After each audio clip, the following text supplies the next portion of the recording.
name is Dana here at State Bank and Trust.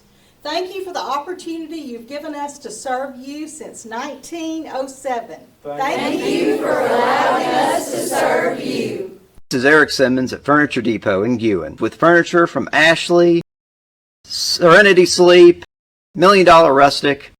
We have stores in Guin and Fayette. Tom Bigby Electric Cooperative was formed for the need for electricity to the local citizens that were living in the rural areas of Marion, Lamar, and portions of Fayette counties. This line consisted of 12 miles and 22 consumers on the road from Guin to Sulligent. Between then and now, there has been a lot of hard work and dedication from a great number of people to make this cooperative what it is today. Tom Bigby Electric Corporation would like to thank each member. You can contact us today at 205-921-6712. Your story starts at Bevel State Community College. Whether you are just starting out or starting over, Bevel State has an opportunity that is right for you. With 5 locations serving 7 counties, you don't have to go far to start your own success story. Plus, with tuition lower than 4-year colleges, you won't need to spend more for a great education. Visit us online at bscc.edu to learn about your options for seamless academic transfer and high-demand career tech and health science offerings. Let us help you tell your story. US wants you. That's Uncle Spans wants you to have a great summer and a great 4th of July as we celebrate our nation's 250th anniversary. Anything you need for your home or your yard, you can get at Span Hardware, Winfield, Alabama. Have a great 4th. Home, we understand the importance of a personal commitment to provide quality services and products with value to meet every family's need. You'll find very caring professionals that truly desire to offer dignified service and true value that families need and desire during the loss of their loved one. With our newly renovated facilities, services, and quality merchandise, you can rest assured that we stand ready to meet the needs of your family in honoring lives lived. Bowen Funeral Home is located at 981 Alabama Highway 253, just south of Winfield High School. Call Tommy Bowen, Certified Funeral Service Practitioner, at 205-487-4327. Hi, this is Lee and Emily Hines, and here at Alexander's Heat and Air, we'd like to thank you for your business, and if there's anything you need, just give us a call. Thank you. Hi, I'm Kevin Bradford, State Farm Agent in Winfield. And I'd like to introduce my team to you. To my left, to the far left, is Beth Turner, and next to her is Ann Barnes, and to my right here is Mr. Todd Estes. We'd like to invite you to call us or come see us at any time for any of your insurance needs. We're happy to help you in any way. We appreciate your business, and we look forward to hearing you and doing business with you. Thank you. Dear gracious Heavenly Father, we come to you tonight.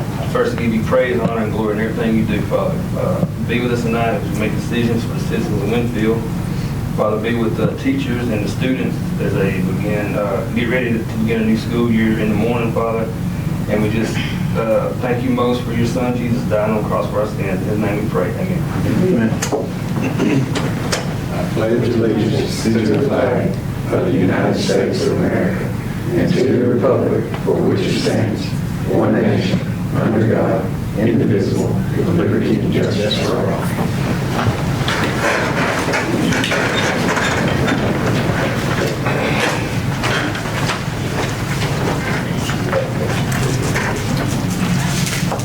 I'd like to welcome everybody to August 4th, Winfield City Council meeting. Glad to have a full crew here tonight. Everybody out on long call. Need to ask, first item on the agenda, approved minutes for the July 21st meeting. Everybody's got a copy of how we're going to record those minutes for those other problem. How they're worded. I need to ask for a motion to approve those minutes. Chris made a motion, Miles second, all in favor. Next item on the agenda is library aid hire. Virginia's here with the library. Yes. In May, one of my May hires that we recently hired had some unforeseen circumstances that I wasn't able to work around to the best of the library. So she's had to leave her position, and we would like to replace her with Madeline Butler. Madeline is a graduate of Winfield. She's grew up in the library. She actually was one we wanted to hire, but when we were doing the hiring a while back, her school classes, I couldn't work around those, but she has finished her classes, and it doesn't, it's going to be over a year or so before she even thinks about going back, and she would work her classes around her schedule. So we are here to ask you to let us hire Madeline Butler for the part-time position that we lost.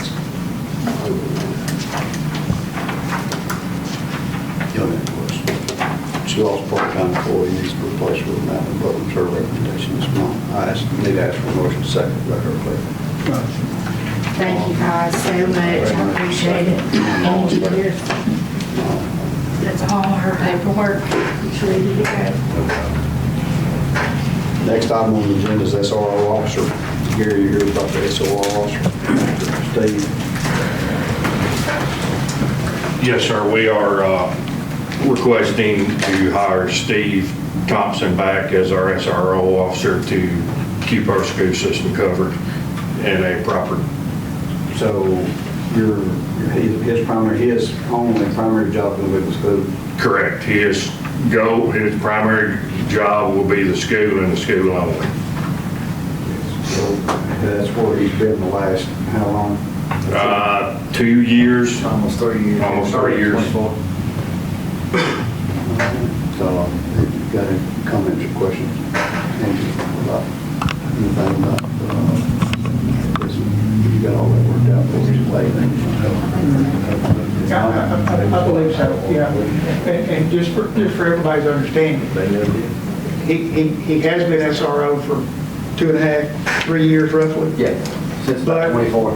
But before, when you weren't working for the school, you were also working as a patrolman, you were working as a police officer. Correct. And so at that point in time, what my understanding is, Angie, and what we see by the records is the school was paying roughly 75% of the total cost of that officer, because roughly 75% of his time was school time, 25 was our time. Yes. Under this arrangement, as everybody knows, Steve's retired, stayed out his time, and he came back effective August 1 or so, came back, and will be only strictly an SRO. There is a specific state statute and an act that allows retirees to do that if they're law enforcement officers and work for a public school as an SRO and earn so much, which is a little elevated from, because of your experience and expertise and training and everything, it's a little elevated from what the normal state retirees can earn. Yes. It's a special statute. He's working under that statute and doing that. And everything that the city pay, although he's a city employee, be hired by the city, you got to be a law enforcement officer. All of his pay, everything he earns and his total cost is going to be 100% picked up by the school, because he is the school's request to continue him as the SRO. That's who they're choosing, and we're doing this to accommodate the school. Yes, sir. Because that's who they want. Yes. That's their choice. And not saying we wouldn't place you there, Steve, but I mean, this is who the school wants, what the school wants to do, and they've agreed to this. We had a board meeting the other day, and they agreed to those terms and understand those terms. So that's what will be happening, and Angie will be writing the check as a city employee, but that will be reimbursed by the school to the city on a twice yearly basis. Yes, sir. Very similar to what the county's doing with all their SROs at Yes, the other places. That's generally what they're doing. So that's something that is happening a lot in the state of Alabama, and part of the reason that's happening, I'm going to go ahead and put a plug in for this. Part of the reason that's happening is because the legislature down in Montgomery has refused to fund SRO officers for schools. And so if we could all speak to our legislators and tell them, you need to put money in the budget for public schools to hire SROs, so they don't have to do things like this. We had to get a special exemption back in 23 or wherever it was to get this done, so we could make this work. We need the state to fund this. Yes, sir. So that's a shot for the public to hear that. Y'all need to get in touch with your legislators and tell them we need to fund SRO officers for public schools. We need to fund that in the state budget. Each school needs to get some funds from y'all to do that. So anyway, that's how we're doing it. It's all worked out between the city and the school. And so the city just needs to hire tonight, effective August 1, Steve back, and then he'll be back on payroll as the SRO, Correct. Exclusively Yes, sir. SRO. Yes, sir. When the school's not working, you're not working. No, sir. Right. So that's my spiel. Does everybody understand that? Any questions? Lord help them. So he's the only one we have employed total, Yes. correct? Yes, SRO. And that goes back to the funding. We need to get some more funding. I'm sure you would like to, and the school as well, would like to have a couple more up there. Yes, sir. We do. The school definitely wants one more. Yeah. We talked about that. Yes, sir. And there's discussion about that because Steve can speak to this. One person can probably cover elementary and high school, but our middle school campus is a little bit removed. In the career center now. Yeah. In the career center now. So you really need more than one because it's almost impossible for one to do that. So there's a serious discussion with the new superintendent about talking with Brett about us dedicating another officer as an SRO. We'll go back to the same arrangement we had where we employ him to be SRO when we're in session and he works for the city when we're not, that kind of thing, with another officer. So that's already in the works. Yes, sir. He's not He has to. Okay. Yeah, and the hire will be on part-time status with he's not eligible for my understanding is because you're retired, you're not eligible for the retirement, you get the insurance and stuff, but you don't get those other benefits that full-time employees get. Right. Yeah. So it's technically it's a part-time status because it's and you're going roughly like a teacher, you're going to roughly work 9 months out of the year, but you'll be paid your 9-month salary will be paid over a 12-month period of time, just like teachers are. You're paid, in increments based on the pay periods. Good. Okay. So that's the arrangement. We no idea. No ideas. Any questions? Anybody else got any questions for Gary before he get out of the hot seat?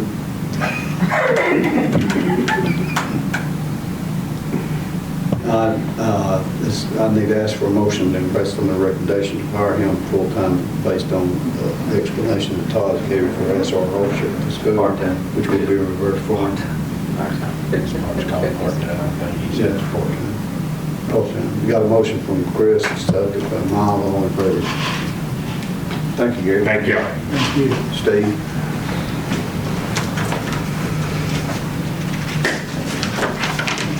You'll be in the full uniform up there? Yes, he'll be in full uniform. I went up there today. Still use the vehicle and everything. And we're calculating in vehicle costs, gas costs, and everything in what we get back from the school. So we're calculating all that in, and then whenever we come up with a number, then they will, I think what we're trying to work out is them paying in September and March. That's roughly 6 months. And it aligns with their fiscal year. I know that we're on fiscal year, but our payroll's on a calendar year. So we're trying to work all that out, but we're going to get that worked out. What was your I was saying, I stopped by the school this morning, we fed them, and Steve was leading the safety deal, and he was doing good, he's been doing good, and I just want to give him his flowers, props for that. Good job, Ted. Let me ask you this, when He's a ASRO officer. Even though he's employed by the school, does he have the same status as a regular police officer? He's actually employed by the city. Right, well, I'm just saying as an SRO officer. Yes, that's the reason you do it, because he is a sworn force officer with the city of Winfield. He's a sworn. So he has arrest power. Absolutely, absolutely. That's kind of just like any other sworn force officer on our. That's good. All right, we appreciate the work for Steve. School. Next item on the agenda is old business. Brad, you got any old business? Gina? Miles? Where are we at with the pickleball lights? Well, Keith, I think we've discussed this before about the lights that we're going to get from the fire company. I think it's going to be it's not going to be cost effective they were going to donate those to us, but we're going to have to hire a crane to get those poles in Fed and then have them hauled from Fed to here and then have a crane to unload and set them. I need to get back to the other contact that was wanting to donate some poles. There's a picture of them right there. There's a picture of them, she said. There's a picture of them. Yeah, it looks good. Yeah. I thought it. What did you say? It'll be about 20. Can you give the other people, other companies wanting to donate some poles?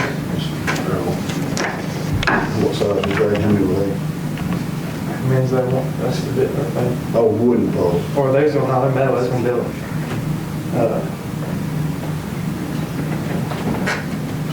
Little length, whatever it is. Yeah, whatever they want. And donate it.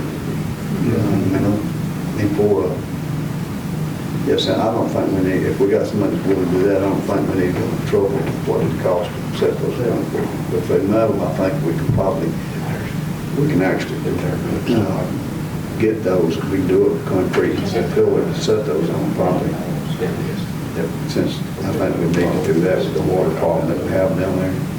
I think that would be a good idea, since the funds that we're not going to have in the total, we might spend on some concrete to get them out, they won't be in the water. Because we have still got a lot of water, even though that's up a little higher than the rest of the park, but we get water issues because that drain that I'm going to cover, that's where it comes down right beside it. But we need to look at that and see. I'll get with Keith and we'll see what kind of, if we need to build some concrete pillars to set those in. But yeah, go ahead. I mean, the council don't have a problem in getting those told to them. That's all I got. Great. I keep,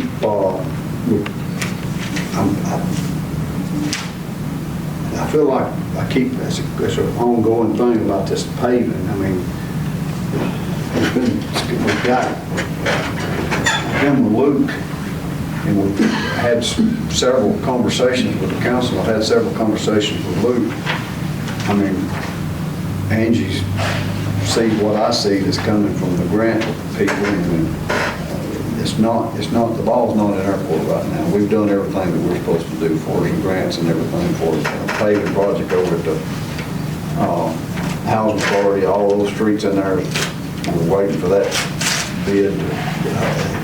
That's been bid This today. today. And there's a process that NACOG has to do before we get it back to approve it. So there we are with that, and then we've done, of course, y'all know, probably 3 meetings ago where we opened the bids for the 2 roads at exit 30, Sheldon Way and Sister Creek Way, and then that we've got the Rebuild Alabama grant that we've been awarded for building the streets at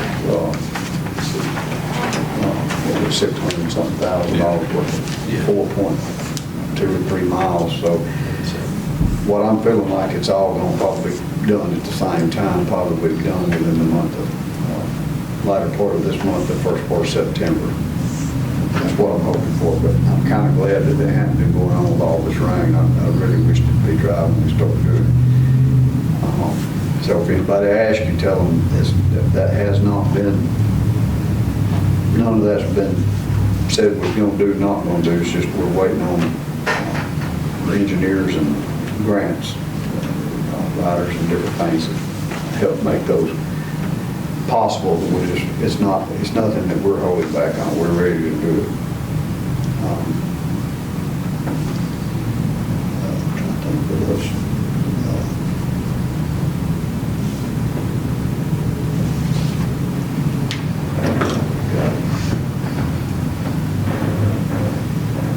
Those two streets up there, the exit will be about the same time. Street, yeah, that's what I'm thinking. Liberty Creek and Sheldon Way. Yeah, they're planning on opening, Speedway planning on opening in October. Because it was going to be November, now it's moved up to October. So that's why I feel like it'll all be done. I know those two, I know that road and the Sheldon Way will probably be done in September because they're planning on opening across Sheldon at the Speedway in October. Another thing, the traffic lights. I hadn't followed up. We've got those traffic lights where we wanted those traffic lights over here on County Road. It turns, it goes back toward Providence. What's that road over there by the old golf driving range behind Walmart? True Road. Yeah, well, it's at the end of True Road and that road that cuts through. Those lights been installed. The one that intersects Troll Road is, I ain't checked. I haven't checked the other one. I just haven't been. I haven't driven around there. Y'all know what's in there, I went in, I've been over there, but I didn't notice the light. I know everybody's probably noticed that this light, we've got a couple of decorative pole lights that's out. What is it, 4 now? We've got 4 poles. We've been fortunate on most of those for insurance. This camera that we've got here helps collect data that we need for that one. And the one up here by the ambulance, has that one been replaced by the Crossing Citizens Bank by the ambulance? That's been gone a while. All 4 of them are in the process of being replaced by Overton. So we have everything. He's working on it.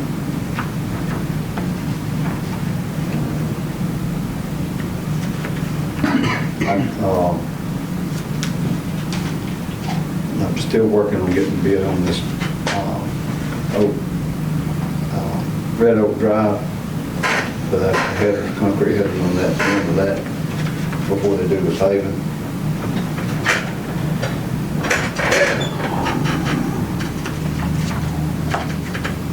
I think that's all I've got.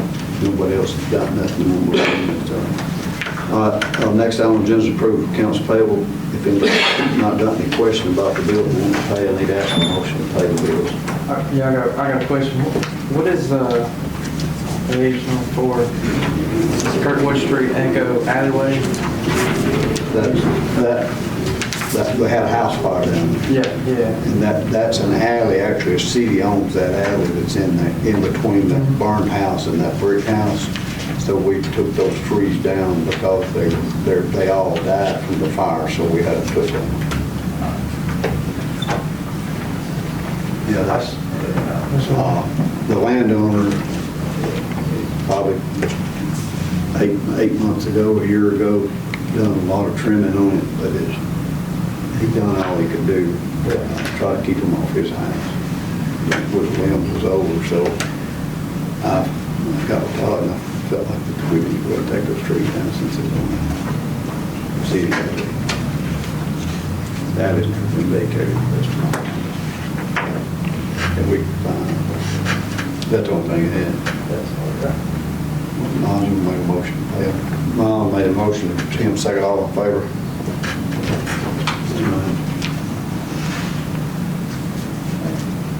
I need that answer.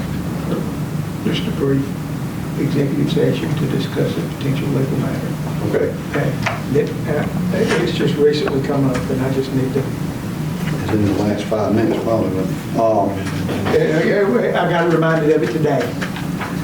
That's like me, sometimes you forget. So if you don't write it on your hand, I wrote something on my hand yesterday, but I think I memorized it before I washed it off. I need to ask for a motion to amend the agenda to go into executive session and discuss a possible legal. Tim made a motion, Miles second, all in favor. All right, that'll be all. Well, actually, it's a possible litigation matter instead of just a legal matter. I want Luke to understand that. I said legal, but it's a possible litigation matter. Hi, my name is Dana, here at State Bank and Trust. Thank you for the opportunity you've given us to serve you since 1907. Thank you for allowing us to serve you. This is Eric Simmons at Furniture Depot in Guin with furniture from Ashley, Serenity Sleep, $1 Million Rustic. We have stores in Guin and Fayette. Tom Bigby Electric Cooperative was formed for the need for electricity to the local citizens that were living in the rural areas of Marion, Lamar, and portions of Fayette counties. This line consisted of 12 miles and 22 consumers on the road from Guin to Sulligent. Between then and now, there has been a lot of hard work and dedication from a great number of people to make this cooperative what it is today. Tom Bigby Electric Corporation would like to thank each member. You can contact us today at 205-921-6712. Your story starts at Bevel State Community College. Whether you are just starting out or starting over, Bevel State has an opportunity that is right for you. With 5 locations serving 7 counties, you don't have to go far to start your own success story. Plus, with tuition lower than 4-year colleges, you won't need to spend more for a great education. Visit us online at bscc.edu to learn about your options for seamless academic transfer and high-demand career tech and health science offerings. Let us help you tell your story. US wants you. That's Uncle Spans wants you to have a great summer and a great 4th of July as we celebrate our nation's 250th anniversary. Anything you need for your home or your yard, you can get at Span Hardware, Winfield, Alabama. Have a great 4th. Home, we understand the importance of a personal commitment to provide quality services and products with value to meet every family's need. You'll find very caring professionals that truly desire to offer dignified service and true value that families need and desire during the loss of their loved one. With our newly renovated facilities, services, and quality merchandise, you can rest assured that we stand ready to meet the needs of your family in honoring lives lived. Bowen Funeral Home is located at 981 Alabama Highway 253, just south of Winfield High School. Call Tommy Bowen, Certified Funeral Service Practitioner, at 205-487-4327. Hi, this is Lee and Emily Hines, and here at Alexander's Heat and Air, we'd like to thank you for your business, and if there's anything you need, just give us a call. Thank you. Hi, I'm Kevin Bradford, State Farm Agent in Winfield, and I'd like to introduce my team to you. To my left, to the far left, is Beth Turner, and next to her is Ann Barnes, and to my right here is Mr. Todd Estes. We'd like to invite you to call us or come see us at any time for any of your insurance needs. We're happy to help you in any way. We appreciate your business, and we look forward to hearing you and doing business with you.